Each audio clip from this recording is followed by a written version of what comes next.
If I could give you anything, if I could pray one thing for you, I mean, above everything else, if you're truly a child of God, if I could give you one gift, it would be that you would comprehend something of His love for you. It'd be that. Really. I'm tired of seeing you tired. I'm tired of seeing me tired. If you could, I mean, if you just grasp that one thing, He loves me immutably. End with an illustration. I promise I'll end. When I was in Peru, my first years as a single missionary, and practically from the moment I was converted. This is going to sound all psychobabble. I don't care. It's true. But when I was in school, I was never like in the inner circle. Not the best athlete, not the best this, not the best that. And I determined that when I became a Christian, yeah, it was fleshly. You can do your diagnosis, but please do it at home. Right now, just listen. I determined that would not happen to me in my Christian life. I determined that there wouldn't be this idea of there's Spurgeon and Martin Lloyd-Jones and all their inner circle, the guys that God really loves, and I'm outside somewhere. I determined that would not happen. And I worked 18 hours a day for years. And if I had a chance to go get martyred, I tried to do it.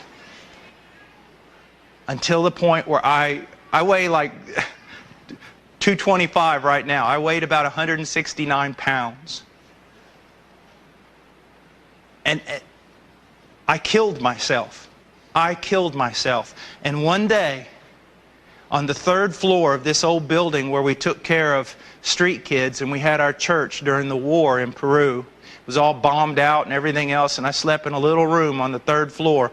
I was going up the last little flight of stairs, and I collapsed. And I said this. I cried out. I screamed it. I don't want to go to hell because I'm afraid of hell. I don't want to go to heaven because I'm ashamed. Just put me somewhere. Just put me somewhere. It was at that moment that it was just a work of the Lord.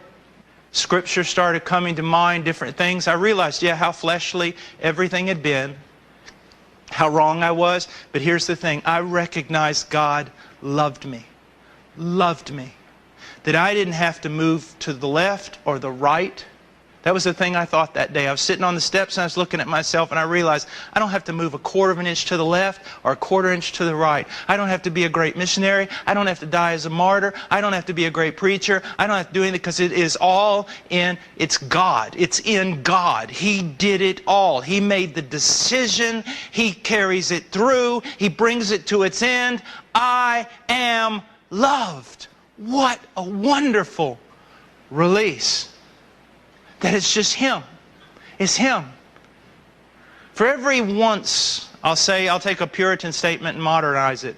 For every one glance you take of yourself in the mirror, take 10 long looks at God and His love. You're loved. This is a terrible thing about being a preacher. I'm trying to tell you something. I'm trying to get something through your thick head. And it is this. God really, really, really does love you, immutably so, perfectly so. And it is all founded upon Him, His person, His decrees, His work through Christ on your behalf. All of it, it's done. It's done. You've got to walk in that. You've got to keep yourselves in the love of God. You've got to keep thinking it, believing it, walking in it, talking it. Fighting to believe it if necessary. Believe it. You're loved.